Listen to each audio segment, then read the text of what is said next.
Los Angeles getting elected to December, I know that you went to your guest ranch and said, we can't do this to farming because I went to the Rankin ranch one time. Yeah. Yeah. Okay. So go ahead. So you had to gather. Okay. Coming into the family, not as a cattle, living on a cattle ranch or even living in the country, it was a totally different lifestyle for me.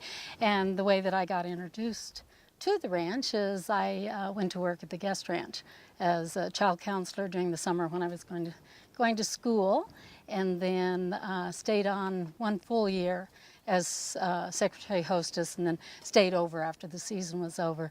So I knew a little bit about the cattle ranch, just being there in the summer times with the people that came up to the ranch vacationing, but becoming part of the family was a different lifestyle for me. So my mother-in-law always said that she gave me the very best bonus she had available, and I would have to agree that Bill Rankin is pretty nice. Pretty nice. Now you mentioned your mother-in-law, so that's Alice. No, that would be Helen Rankin. Helen Rankin. So she recently passed away a few years ago. She passed away in 2003. In 2003. So someone recently passed away. Alice. That would have been Alice. Yeah. Yes. So how is Alice related to you guys? Alice was my father-in-law's first cousin. So, but as Bill and her children grew up, it was more as though she were their aunt, and they were for Aunt Alice. Yes, yeah. That's So. how our family is. I think that the difference in ages, we call my Uncle Ronnie, but he's really my cousin. Right. Yeah. So we get that. So going back to the guest ranch, Amanda, you have the opportunity to share your life and the life of the ranch with thousands of people that would never share that experience because of the operation that you guys have created. Do you think you make an impact? Are you excited about the impact that you make in their lives? We are excited to share our way of life with guests who come and visit the ranch, and I think that it is really neat to see, you know, these little kids who've grown up in the city and haven't maybe been out on a ranch setting before, and for them to go up and get to milk a goat or collect eggs from a chicken, to go on a trail ride and see cows and their calves out grazing in the mountains, to see these things that they otherwise may have never seen. And then the adults as well, to ask questions that, you know, sometimes they'll say, this might sound silly, but, you know, do both males and females have horns? I mean, just these simple things that they would never have an opportunity necessarily to ask anyone else, and to have those casual conversations and to let them see ranching firsthand, and to build those relationships over the years with our guests who come back time and time again, that when an issue comes up that's facing agriculture, oftentimes when they come on their annual trip to the ranch, they'll ask us about it, about how would it affect our operation, and it gives them that personal connection to agriculture that not very many people have anymore. Used to be everybody had stories of an aunt or an uncle or a grandparent who farmed or ranched, and that's getting to be less and less, so we feel very fortunate to have the opportunity to share our ranch with people and give them a little glimpse of how their food is raised. That's, I think that's pretty phenomenal that you guys do that. I think it provides education and awareness about farming and ranching to a group of people that, like you said, may not ever have even experienced that. Yeah. So We feel pretty proud when our guests arrive and they say, we're home.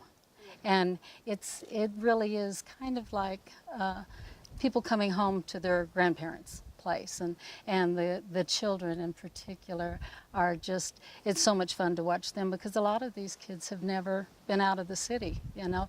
And I always say the prissy little girls that get there and they, oh no, they're not going to go down to the creek and catch frogs. Well, they'll come back, they're the dirtiest and had the best time and just the best day of my life, Mom. So it's pretty nice for us to be able to be a part of their lives. absolutely.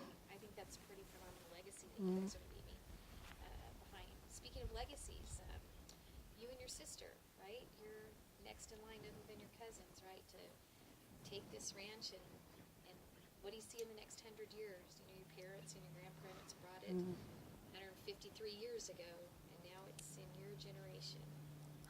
my sister and my brother and I and our families all work on the ranch full time. That's our life, and the generations before us have established a pretty solid foundation for us to build upon, and I think that we will continue to raise cattle, to have our guest ranch operations, to do some farming.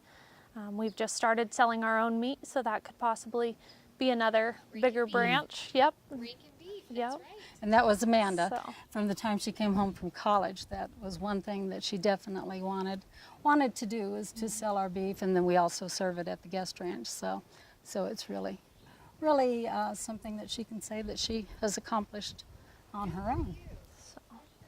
So I think every generation adds to the ranch, that you have that foundation of farming and ranching, but then you build upon that, and that has allowed more of our family to stay on the ranch and be a part of the operations, and has allowed that sixth generation to start making their way. My oldest nephew's 22 and he's working on the ranch full time, so you have that sixth generation up and coming, so hopefully it'll continue on for another 150 years.